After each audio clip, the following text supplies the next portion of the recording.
their price. Oh, we have cigarettes at the state minimum, and you know, brand awareness and sponsorship from different events is also where tobacco companies get their name out there. And by having stricter regulation on awareness and what tobacco companies can sponsor, as well as what can be advertised in terms of who's selling what brand at which store, if those regulations were stricter, we would be all better off in terms of health and finance. Availability. I mean, nowadays cigarettes are available everywhere, even in stores like Walgreens and Walmart. I mean, CVS recently stopped the sale of cigarette-related products, which I thought was very inspiring in terms of focusing on the healthcare aspect and what's important. I mean, you shouldn't have the same place where you're getting the drugs to, you know, cure your sicknesses as well as make you sick at the same time. So regulations on where it's available. It's available. Over 300 companies sell tobacco-related products currently. And lastly, promotions. I don't know how many times anybody has gone out and seen, you know, gotten a little coupon that says $1 off, or, you know, $1 for a pack. That, you know, that really shouldn't happen, because, you know, even people who are trying to quit and even people who are trying to stop themselves and save money, it's so cheap, they go right back to it. So that is another big factor in terms of advertising that needs to be regulated in order to receive the benefits on a global scale of health and financial. So, as you may have already gotten from this presentation, cigarettes are bad. That's a huge factor, and it needs to be known that there are really no benefits to smoking cigarettes, as well as all other tobacco-related products. Having stricter regulations on the tobacco industry will have benefits on a global scale, and, you know, it may seem that, you know, the U.S. is getting better, and that, you know, people are going to e-cigarettes and, you know, finding all sorts of other alternatives to stop smoking, the patch, the gums. But really, you saw before, the graph doesn't lie, the numbers don't lie. It's a growing industry, and just because, you know, your friend may have stopped smoking, very happy for them, the people as a whole have not. Future actions. Future action and everybody can contribute, go hand in hand as well. Anybody can make a difference. You know, signing petitions, getting your voice out there, and just, obviously, the most important part is stop smoking yourself if you currently are. And that is my overall message.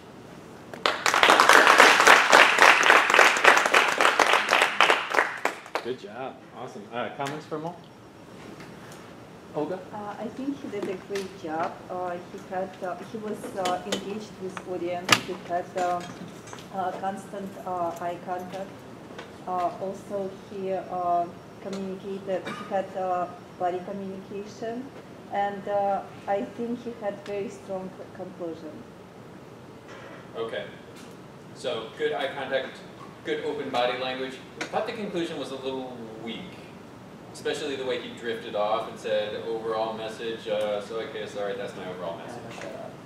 I think he supported it though. He really took the time to know what he was talking about. He didn't have to reference the slides at all. Especially I noticed when he was talking about how many chemicals are carcinogenic. It's like he knew off the top of his head. Yeah, he knew his topic. He was passionate about it. He was engaged. And that part at the end where I felt like you drifted off with the conclusion, that was all the more noticeable because the rest of your presentation was so strong. I agree. Well, I think because he knew his stuff, the presentation was so conversational. It didn't feel like I was being talked to. Yeah. It was almost like I was having a conversation with him and he's telling me something. I like the way you say that. It was conversational, so it was effective. Alicia? I think that there was like 2 points specifically in your presentation. One was when he was talking about the chemicals, where you were so into it and you knew what you were saying, and you drove the point home so well that I actually thought that that might have been like the end of the presentation at one point, because you did, like, you drove it home so well. And I think that kind of to the conclusion point, when you do that so well, like the conclusion has to kind of like do it again, because that, like, it's true, like that slide, like this slide is the one that I remember the most. Rebecca? I really liked I guess the look of his slides. Like everything was very simple. I didn't spend a lot of time reading it. Like I didn't get distracted by the slides. Like I liked how like one of it was the one with like the bubbles or something with all the arrows, and I was like, got it, now I'm listening. It wasn't like, Yeah, I like the way you put that. I didn't get distracted by them. They just led us through the conversation. One thing I didn't think about is this red. So that's interesting. It's sort of a danger, bad, ominous type of feel to it. That was good. A couple of things. One, in this slide, did you start with perspective? Did you go this way? Perspective, awareness, availability, promotion? Okay, so a couple things. One, I would use entrance effects, like bring them in one at a time. The other is like I've never seen that. He keeps going back. That's crazy. One other thing I wanted to mention, look at these graphs. This graph. What was his takeaway for this graph? The company keeps making more and more money. The business keeps growing. So it's growth, but Kind of on a line graph. Yeah, I don't think this is the best way to represent growth because it's bars and they all look fairly similar. He could have used a line graph. He also could have cut it off here and just used this top part of it, and we would have seen the difference. But great job, great conversational, engaging. I also noticed Amol, relatively few filler words. Yeah, right. Great improvement.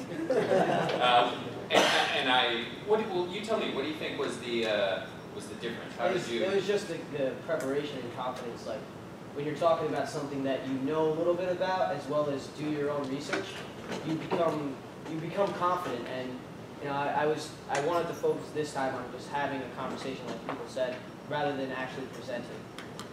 Okay. So it was just the mindset of being confident. That's it. Yeah, and I think that's a great lesson for you and for us. He was confident, he was engaged, he needed to tell us something important, so he had less tendency to use filler words. Okay, our presenter is a little bit slow to show up here. How do I use the clicker? The right arrow button is forward, the left arrow button is back, the bottom right is blank screen if you want it, and the red is infrared. All right. Good evening, ladies and gentlemen. Today I'll explain to you why Air China, which do not get it mixed up with China Airlines. Air China is the airline from China, and China Airlines is the airline from Taiwan. I think Jesse knows that. So why Air China is flying high to North America. All right. So North America, here we come. So today I'm going to talk about the reasons why we're expanding towards the North American market, and as well as how we're going to beat the competition in terms of Asia and North America travel growth. So who is Air China? Air China is the flag carrier, which is the national carrier of the People's Republic of China. It is a state-owned enterprise, which means that it is backed by the government. And Air China is a full-fledged member of Star Alliance, which is the biggest airline alliance of the three. You have Star Alliance, you have SkyTeam, and you have One World. Star Alliance is the biggest one in terms of aircraft and flights. Air China is a major airline with revenues of over $17 billion and profits of $1 billion last year. And Air China has more than 330 Airbus and Boeing aircraft serving over 300 destinations. That includes 80 plus international destinations. Rankings. Air China by passengers flown is the 10th largest airline in the world. You probably never heard of them because all you hear is Delta, United, blah, blah, blah. But to be honest, in the next 10 to 15 years, you hear a lot about the Chinese airlines. They're coming soon. And it is a 3-star airline rated by Skytrax. Skytrax is the ranking system for airlines. It's 1 out of 5 stars. So, okay, so now we're going to talk about why expansion towards North America. Why should Air China come here? Okay, so Chinese tourists. That word is 欢迎. That means welcome in Chinese. Okay, so there is an extremely strong demand for Chinese tourists coming towards the United States and Canada in the past 5 to 10 years. If you look at the figures alone by itself, last year, over 2 million tourists, Chinese tourists visited the United States, as well as almost about 450,000 Chinese tourists who visited Canada, with a growth of more than 20%. And by 2015, that number will actually, of 2019, I'm sorry, that number will actually double towards over 5 million. So think about that. You want to have 5 million Chinese tourists in New York City, Vancouver, in LA, Toronto. The United States and Canada are the top 3 most desired destinations, non-Asian destinations preferred by Chinese tourists. They actually love to come to America and Canada, and one of the biggest reasons why is that they love to shop, because all the goods are really cheap and stuff. And by 2019, more than 174 million Chinese tourists will actually travel internationally, and they will spend about more than $260 billion towards international travel. That's a lot of money, guys. Also, there's a great demand for international business travel as well. Despite the fact you hear everything in the news about China's stock market crashing and everything's going to go downhill, there will still be a great demand for global businesses, particularly between the US and China. The reason for that is that there's very deep bilateral relationship between China and the United States. In fact, the president of China is actually visiting the United States right now. He's in the West Coast in Seattle. And as China becomes a bigger player in the world, in the global market, many Chinese people will actually want business abroad. With that being said, Chinese business people will actually overtake US business people by spending in the next year. They will spend about, this figure is actually from 2013, they will spend about roughly $300 billion by about 2016, with the average growth of 16.2% annually. That's a lot of demand, guys. So how is Air China going to meet this demand? Well, Air China is actually based in Beijing. It has a great, strong presence within Asia and the Asia Pacific market. And they have hubs in 3 of the top 5 cities in China, considered Beijing, Shanghai, and Chengdu. And as well as they have a very strategic network of using their Star Alliance to connect flights from China to the United States, or from Singapore via Beijing to US or Canada. And they're excellently positioned in the airline market. The airline market in the past few years have actually grown not so fast because of the oil prices going up and down and the geopolitical situations around the world. But Air China has grown about 7% in the past 4 years. That's actually a very healthy figure. And that is, particularly for this year, that is due because of low fuel costs and growth. As you can see, these numbers, Air China domestically, for domestic flights, it has grown about 6% in 2014, and 18% for its international market. So how are we going to eclipse the competition? Here are some of the strategies that Air China will actually use to beat the competition. Air China is actually expanding capacity towards the United States and Canada. Back in 2004, I'm sorry, when I first took Air China from New York to Beijing, it was only 4 flights a week. And that time they only had 15 flights a week from between US and China. Actually, between North America and China. Now they have about almost 80. So American Airlines is actually cutting capacity. They're sending smaller planes to China and back. Meanwhile, Air China is buying bigger planes and they're increasing capacity. They are acquiring new wide-body jets, and these jets are actually they're very fuel efficient because they're brand new. So therefore, they'll cut maintenance costs and they'll cut fuel savings costs as well. And they're expanding heavily into the North American market. They have already serving 7 destinations between US and Canada, and they're adding 2 more this year, which I'll get to on later. So here is Air China's route map. You can see it's very heavy in the Asia Pacific market, and they have about 7 destinations right now. San Francisco, Vancouver, LA, Houston, which is down there, Washington, and New York. and they provide a much better product than what you get in the United States, obviously. So what do I mean by a better product? They have newer planes, obviously, and these newer planes have better cabins because they're new, and they have mood lighting, which makes you, if you want to sleep, the decab for you makes it more comfortable for you to sleep. And you have every single seat in the economy, whether it's economy, business, or first class, you have your own personal entertainment system, and you can charge your phone or whatever in the bottom of your seat. And they provide better service. Unlike United and Delta, Air China does not charge you for bags, and they probably never will.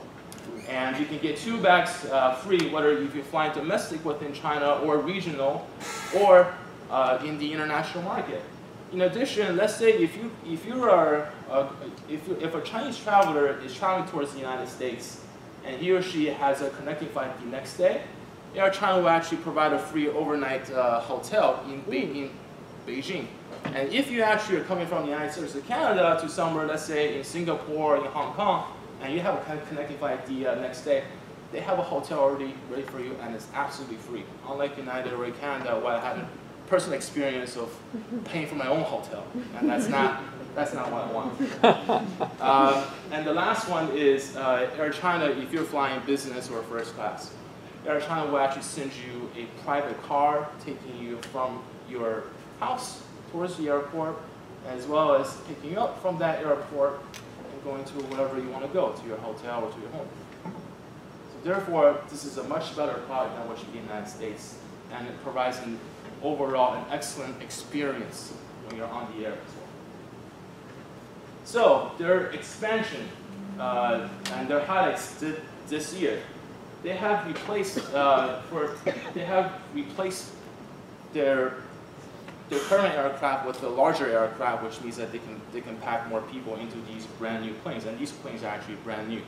As well as they increased their PK stands for Beijing Capital Airport, that's a short code name, to 3 times a week. They're actually coming to Montreal on September 29th, and then they're also coming to Newark, guys. So you can now fly from Newark to Beijing, starting from October 26th, and that's 4 times a week. So they are with all these flights implemented by the end of this year, they will really beat the competition, as you can see. So flights per week, Air China will have, by the end of this year, have about 80 flights per week between China and North America. Meanwhile, you see United, Hainan, Delta, and America are not even close. With that being said, Air China is ready to expand, and we'll really bash the competition in the United States, I think. So thank you very much, guys. Thank you. Good, excellent. Comments for Kerry? Steffi? I think you started off the slide by saying that America, China is coming, and we ended also the saying Good, great bookend, Matthew. He was very convincing. I mean, like, I didn't know about it, and I kind of want to check it out. Yeah, Justin. He used a lot of numbers to support his statement, so which makes it sounds very convincing. Okay, and you used the numbers pretty well, right? Ricky? I like that he inserted some humor into it, so that I thought that grabbed my attention. Yes, awesome. Paul? Either you own stocks or you work for the company, but you show the emotion, you're passionate about it. That was one thing, and number 2, you knew the content. You didn't have to look much at the slides, you know what you were talking about. Yeah, Siddharth? Just clarified where Air China is from, whether it's from Taiwan or from China, for people who don't know about it. Just a little more information. Okay. Okay, fair enough. Okay. Jake? I just have a question. What's the number 2 desirable location that they're going to visit? You said number 1 was the United States. Huh? Can you guess? What's south of China? That's not Asian. Australia. Australia. Oh, nice. Okay.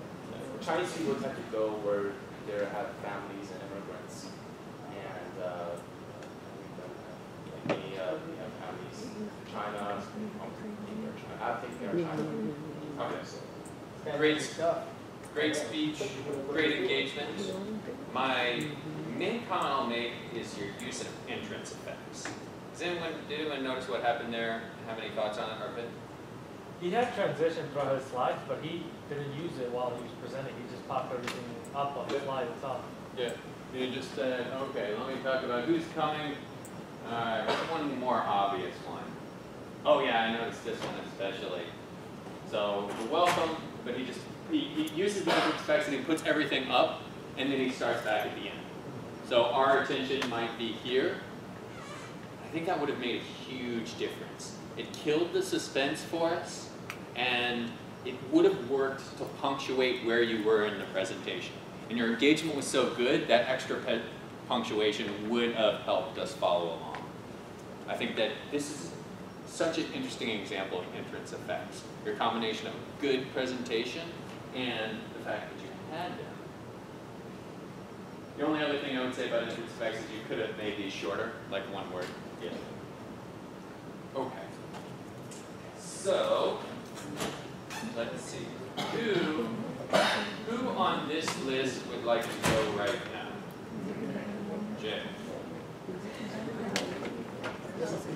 Actually, is it alright if I... No. You want to do this one, or you want to... Yeah, that's not mine. You want to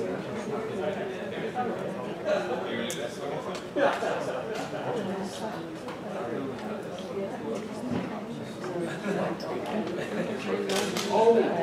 Present that, or... It's a little bit different. All right, my name is Jay. I'm gonna wait a second. All right. So I want to paint you guys all a picture. Imagine we're all MBAs. We just graduated. 6-figure job. Buy a house. You buy a house. You have kids. You have a driveway for that house. What do you put on that driveway? A Tesla. A car, very good. Now what car? What are we all striving for? We're making 6 figures. What are we striving for? A Tesla. Ferrari, Bentley? Okay, those are very good. I expected BMW, to be honest with you. Good thing I didn't put a picture of BMW up there. I'm here to tell you that it should be a Tesla. Why should it be a Tesla? Well, that's what I'm here to convince you that. Why everyone should drive a Tesla. Or why you should drive a Tesla. That should be the car that you buy. So my objectives for this presentation. 2 objectives. First, I'm going to go over a little bit of what Tesla is. And then the second thing that I'm going to go over is why you should have a Tesla. So what is Tesla? As you guys already probably guessed, it's a car company, right? Right? Yeah, it's a car company. They make cars. What? They also make, they're not only just a car company, they're a technology company. Meaning that their cars are not just regular automobiles that you drive from Toyota. These are ones that are all electric. So they're a hybrid. They're a hybrid of auto and technology. So, why should you drive a Tesla? That's the bigger thing. Why am I telling you to get a Tesla instead of the Ferrari or the BMW? Well, there's 3 things I want you to know, and I call them the 3 E's. All right? 3 E's. Economical, environmental, and exciting. So we're going to start with the first one, economical. Now this gets kind of into a little bit boring stuff, miles per gallon. Who's filled up gas recently? What are gas prices at right now? $1.90. Yeah, so why buy an electric car, right? $1.90. Or rather just buy a Ferrari, right? Well, okay, so I'm here to do a little bit of math with you guys, MBA students. Okay? We should be able to do it. So according to the Department of Energy, the average driver drives 13,476 miles a year. And that's from the Department of Energy. That's the average. Cost of fuel, I went on Gas Buddy on Monday. Average fuel was about $2.01. So close enough. Yeah, I filled at Costco on Sunday. I think I paid like $1.82. I was like, yes. So if we look at the average, so the car that I'm using is an Audi A8, because that's the car that I wanted to drive originally. So that's the car. So they get 22 miles average. That's from the Department of Energy as well. Average.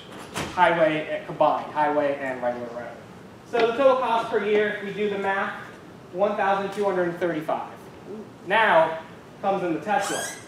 Electric car, so same mileage of years, still using that, but now the cost of fuel, $13.20. Okay, how did I get $13.20? So a full Tesla car uses about 100 kilowatts.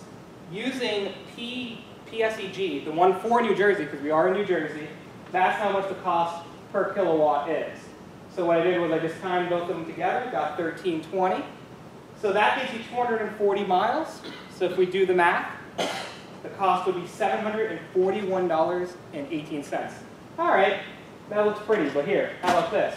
This looks a lot better on a graph. So this is how much a Tesla, and that's how big an Audi would cost. So already you're saving money. They're about roughly the same amount, but you're already saving money on gas. Is gas the only thing that electric car is going to save you on? Yeah, I mean, that's what I thought when I first started researching. Okay, gas. That's all this electric's good for. It's not going to save you anything else. Well, there's other factors that go. Savings of $494.32. So here's other costs that is associated with having a car. When you own a Tesla, you have to put a home charger in. When you own an Audi A8, there's no home charger. You're just going to the gas station to fill. Well, there's also, then we have to look at the maintenance. If we look at the maintenance, this is over an 8-year period of owning the car. The maintenance on an Audi, if you do all the schedule required maintenances, oil changes, changing the spark plugs and everything, it comes almost up to $8,000 in maintenance costs after owning an Audi A8 for 8 years. While a Tesla doesn't have any spark plugs. It has very limited moving parts. That's why I was talking about technology. So the maintenance is less than $1,000 after 8 years of owning a Tesla. Then the time invested cost. We're all going to be making 6 figures, so I did about $40 an hour average. Hopefully we'll be making more. But so if we think about how often we have to get things done, stay in the dealer, I averaged about 2 to 3 hours in a repair, and the average amount of repairs. I got about, if you were to sit in the dealership and not make that $40 an hour, it would cost around almost $5,000. And the dealer and Tesla, since you're only going very limited times, only required maintenance is twice a year, and that's only, it's not even required. It's just if you want to go in just to get it double checked. So it's very short. And then you also have dealer fees. In the state of New Jersey, you have to pay dealer fees when you pick up any car.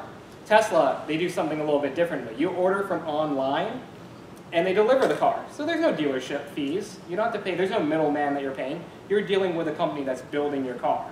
When you go to BMW, you deal with that dealership. You don't deal with an actual, like, the company. You don't deal with BMW. You're dealing with a third party. So the total, if you look over here, let's see if I can find the red button. Oh, there we go. So if you look over here, we have about 14,000 if we add all this up. Well, the Tesla only breaks about 2,000. So we're already saving a lot more money than just gas. So that's one thing to remember on the economical side. Other costs, we also have federal. So if you buy a Tesla, you get $7,500 in rebates from the government. Now, we live in New Jersey. I'm pretty sure all you guys are aware. We're not very friendly towards, our governor is not very friendly towards Tesla. There is a state incentive, though, still for you. You don't have to pay any sales tax if you buy a Tesla. So there's a little bit of a state credit built in on there as well, even though if you live in California, I think they give like almost like $6,000, $7,000 plus the federal, so you're already like $14,000 like that. So let's go on to the next one, environmental. I talked to you last time about recycling. Hopefully everyone started recycling. You pay attention now. But, so environmental conscience, what does that mean? So, with a Tesla, there's no burning of gas. So there's no emissions. There's no tailpipe at the end, which is giving out smog or anything like that. So no air pollution. Also, another one besides just pollution, air pollution, is that you have noise pollution. Teslas are quiet. There's no engine. There's actually been a lot of complaints online when I was reading forums about people complaining that when they hit the gas, they don't get that roar of the engine that they miss. But it also saves on noise pollution.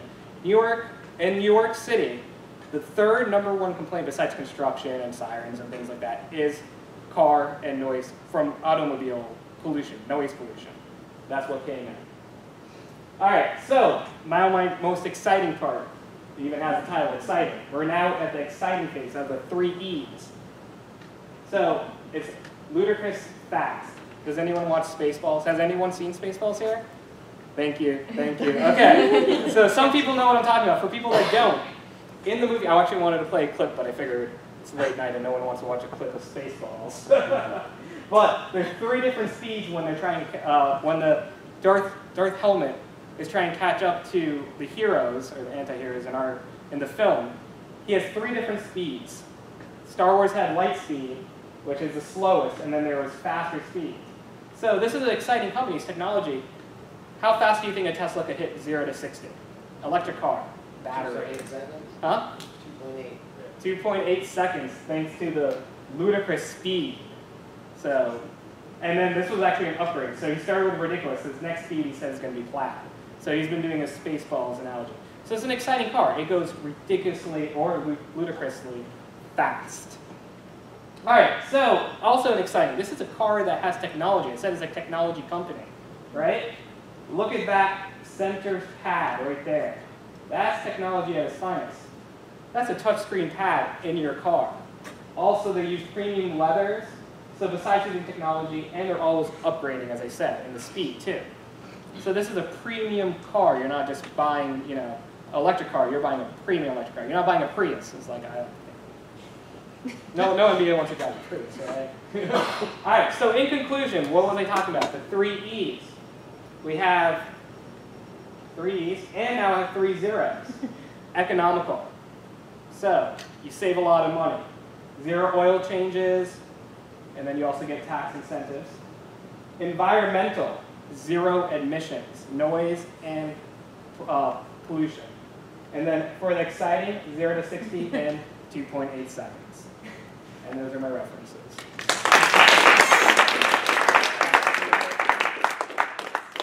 Good. Great job, Jake. Comments for Jay? Yeah.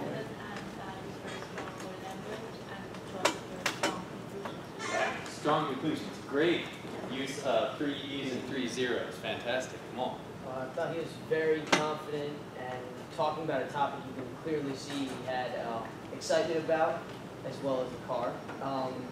And then on top of that, I had one thing. Helena. Oh, he made me happy through the whole presentation. I just kept smiling and was excited to hear whatever. He was great. Why was that? Why did he make you happy? Wait, look, because he was smiling, he was laughing. You could just feel the emotional connection. I didn't even know about Tesla. Call me slow, but now I'm like, I want a Tesla. Yes. He was happy, so we were happy to watch his presentation. Dan? That was a really strong presentation. Maybe just one comment. My brain wanted to know how much the Tesla actually costs versus options. So is it actually, like, you would have totally sold that, proven that, like, literally after going and buying how much you pay out of pocket versus buying something else, it still is cheaper. Yeah, and that reminds me. Yeah, that's a really good point. I didn't even think of that. And that was a great graph you had, Jay, with the comparisons. You could have used different colors, like completely different colors, because it was a little hard to see that comparison. But it was a great concept. I was having trouble. I was like, which color is this one? I didn't go over the axes and I guess totally like slipped my mind, but that's a good point. Yeah, I didn't. And the But you know, he was so confident and so engaged in telling us, we got it. We knew that the smaller one must be Tesla. Okay, great. And also, I threw Carrie. I think he kind of sold me already, you know, without really disclosing how much it actually costs. I think I'm pretty sold, but Yeah, he was confident, he was happy, engaged, and I threw Jay a curveball as he walked up. I wouldn't let him switch up his presentation because we're pressed for time, but he still had that enthusiasm. He just rolled with it anymore. It's a fantastic engagement for Sheik. He exactly knew what was actually behind his slide. Like, he whipped it and he said, "Why?" He led. Exactly. He used the lead You didn't have to transition. look back. So. Okay, great. Who on this list would like to go now? Matt. I remember he used the recycling presentation from like 2 classes ago. Yeah, yeah. That's what I was doing. He tied that together. That was good. Another great audience effective engagement.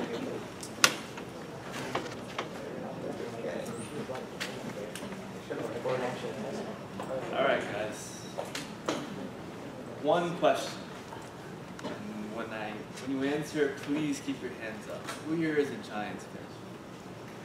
Okay, so about 7 or 8 of us, including myself. Now everybody else, look around and see who has their hands up, because they're depressed. Because me personally, I'm upset. I'm very upset about how our season is going. If you guys are unfamiliar with what's going on, we're struggling. And it's not about the fact that we're struggling, because we've struggled in the past, but it's how we're struggling this year that's getting to me. And I'm assuming everyone else. But I'm here to tell you that there's hope, and I'm telling you today about the strategy and what's been going wrong and how we're going to fix it for this game tomorrow against the Washington Redskins. It's tomorrow night. So, briefly today I'm going to mention the team, what we're talking about when we're talking to Giants, the progress they've made throughout the season. I know it's only 2 games in, but see what they've been doing, good and bad. The standings, how they rank against the league and against their opponent. The solution to their problems and the solution to why they're struggling.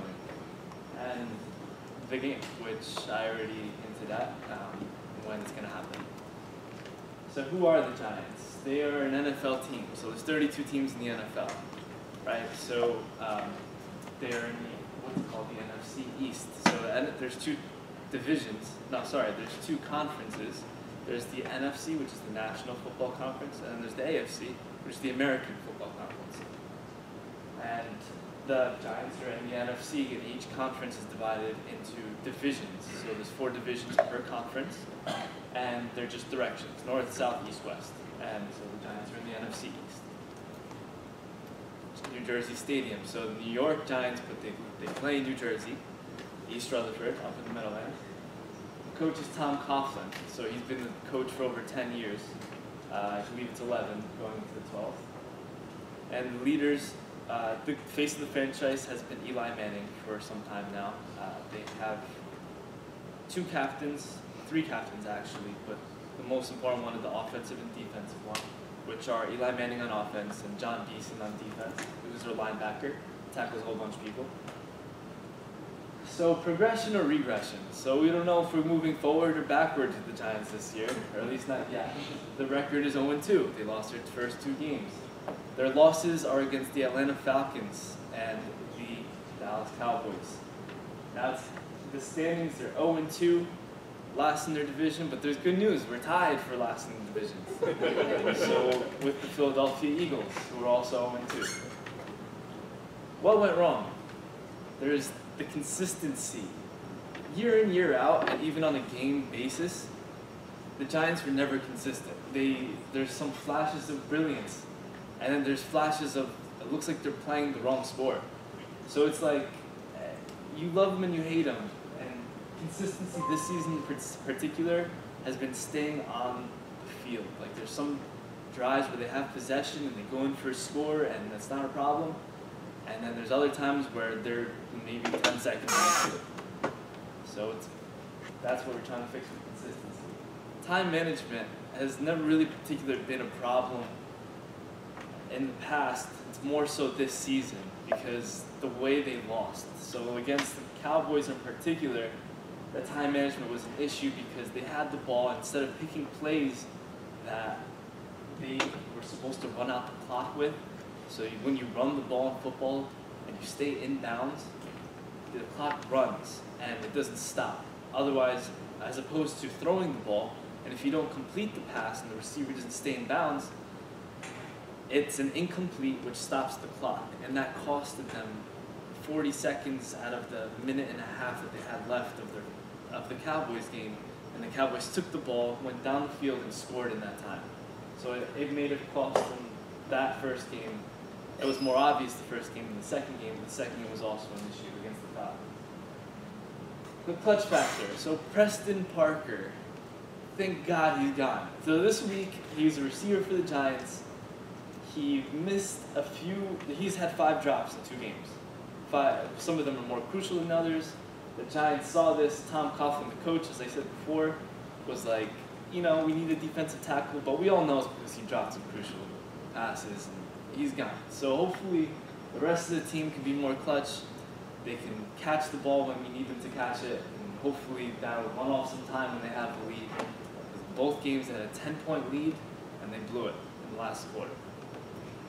Injuries. The one major injury I just want to point out is Victor Cruz. Victor Cruz has led us to fail at passing the ball as consistently as we want to, because he was the major threat for the Giants, and we've lost. Well, he should be coming back around week 4 or 5, and tomorrow is week 3. So hopefully when he gets back, we can pass him more efficiently and score more touchdowns. So offense or offensive, because people call this offense, but I find it offensive because they're just bad numbers, and this is what needs to improve. So here we have a statistic on offense, and here we have the Giants and the 2 opponents that they've played so far this season. And I bolded rushing yards in particular because this shows the Giants' strength and the weakness at the same time. So this rushing yards total, around 100 yards per game is a good number to reach for an offense. And they're just about that at 98 yards, as opposed to their opponents only getting 136, which is great to stop them to, which is about 68 yards per game. So their rush offense is pretty good, could be better, but it is their strong point compared to their passing yards, which is lacking. It's 485 total, around 300 a game is a good number to reach for. So they have a strong rush offense and a weak rush defense. Sorry. These other numbers are here for your information of their offense, but I just really want to highlight that as their strong point going forward. This is a look of disappointment. This is where we are. This is the Eli Manning face that we all come to love, because this is the leader of our team. You know? It's a great thing to look forward to. And here we have the Giants versus Redskins production. As I said, this is their next opponent. So here we have the total yards, passing yards, and rushing yards, and the yards per game this time as opposed to total yards. So the total yards, I know this looks like the Redskins have us beat, but the thing is, the Redskins can't throw the ball. They struggle throwing the ball because, as you can see, they have a little bit 180, which is way below what you're supposed to. But they are number 1 in rushing, and we have a great rush defense. So if we can stop that rush and make them throw the ball, then they're going to struggle, and we have a good chance of winning that game. So what to focus on when we play the Redskins? Run the ball. Run the ball. Because our passing is too inconsistent right now, and we have that key injury. Run the ball. Stop the run. Like I said, the Redskins are number 1 in the league with running the ball. If we stop that, we force them to pass, we force more turnovers, more errors in the Redskins' part.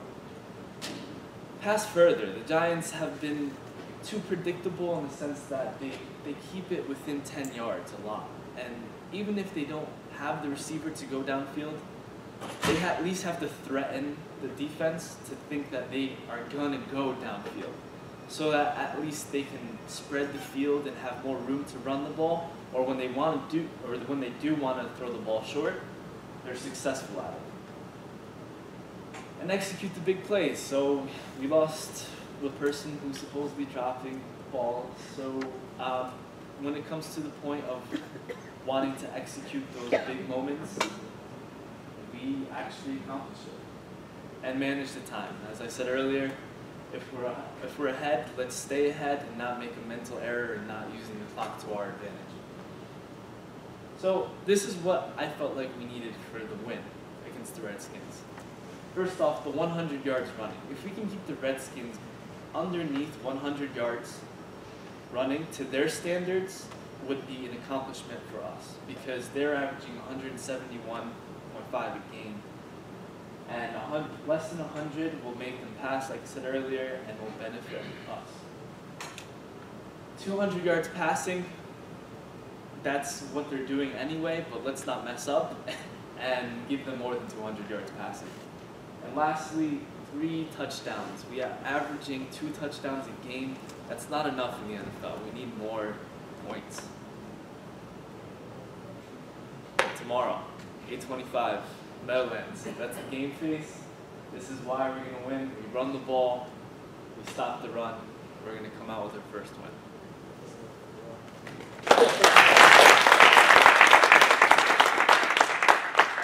Oh, good. Excellent comments.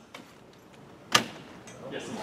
I think he did a good job of breaking down each component, really using that triple E eliminate the jargon rule. Oh yeah, yeah. Well, is there anyone here who does not follow football that was confused? A little bit? Just a little bit. I mean, I still got the gist of what he was trying to say, but some of the stuff I probably couldn't articulate back to you, but. Okay, okay. So a little bit, other comments? Jay? I like how you put the game time at the very end. Like, he's like, this is when the game is, because I don't even watch the Giants, but now I want to see what happens. Like, it definitely got me interested in watching the game. Should I bet? Yes. That they're going to win? No, I wouldn't. No, you wouldn't go that far? Go ahead, Seth. Yeah, so he discussed about the strengths, weaknesses, and I really like the ending. He said, ensure the not that you know.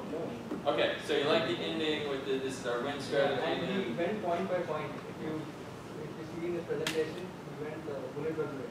Yeah. Alicia? I think the introduction was really good too. He opened up with the question and everything, but then he got everybody else engaged too to turn around and look, and especially people who know football but aren't necessarily Giants fans, it was kind of a funny moment to look around and laugh, and he said those people are impressed, it was funny. So it worked well. Yeah, Jim?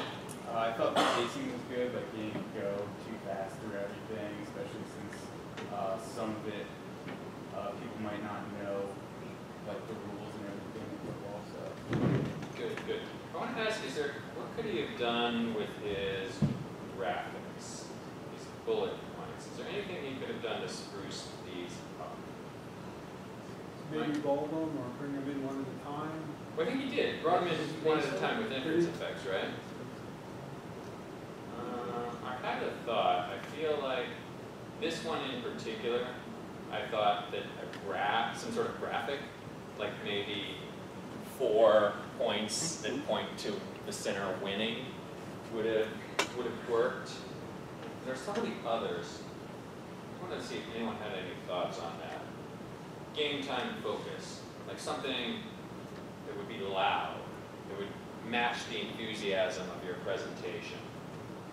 Mike? Maybe like a picture of the fans or something like that, or a picture of the fans in there.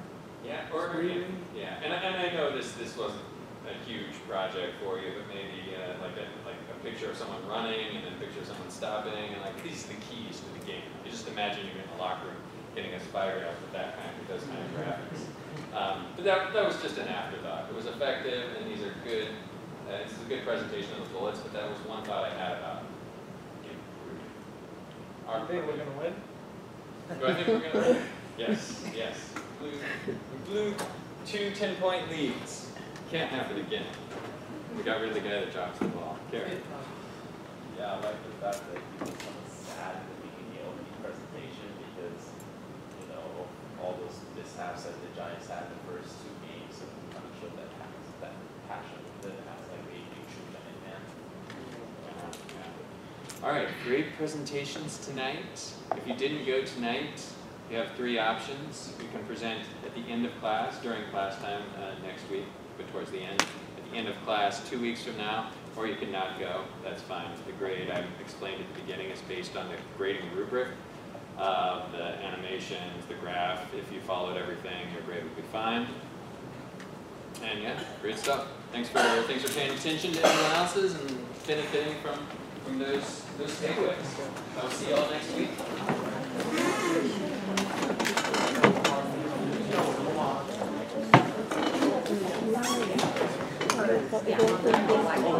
Oh, you did this survey thing for me. I don't know. I'm thinking about it.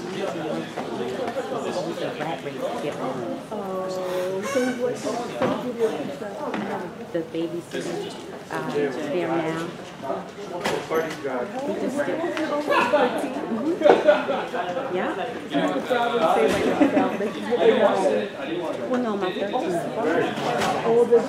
Yeah, so I have to have it. But my husband cooked this food. He has to. It's always like, gotta get him. The screen that they have on the card is ridiculous. Yeah. Right before 6, she woke up. Okay. She woke up. Short Hills, yeah. I know, like, can I practice with my kids? Yeah. I live in Providence. That was like right there. Can't win for losing. No, you can't. So what they do Couldn't win, is, I was asking guys, you have to go and they give you an iPad, you order from the iPad, and then they'll deliver to you. That's why there's no dealer, there's no state tax. But then I thought it was cute too. It is cute. It is cute. Because I hate when I try to pull out my laptop and try to do it. Yeah, I just moved here like 4 months ago. And then my daughter wakes up, she starts laughing at me like, Mom. And then I end up, let me be with my child. And then when I was ready to leave, I was like, oh, my baby. She didn't want to stay with me for some reason. Oh, really? Man, that's a charging way. I live like in New Brunswick. I see it all the time. Are we going to your house? This is an example of time I saw someone. But I, you know,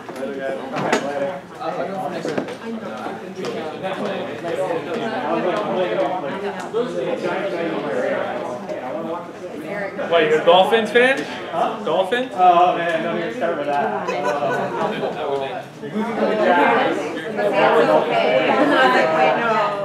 Rip my heart out.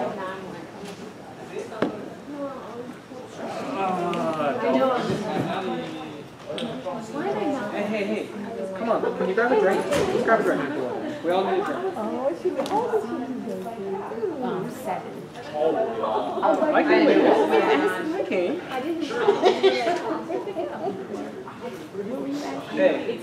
Hey, let's just grab a drink for like half an hour. And then you like oh wait, you gotta go watch your game. Alright, let's do it tomorrow. But even if you didn't, did you say Skype? No. I know. Well, maybe not all the time. Oh, I have a...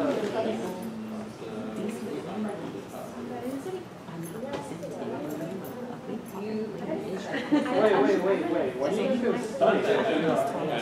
Play around with it. Wait.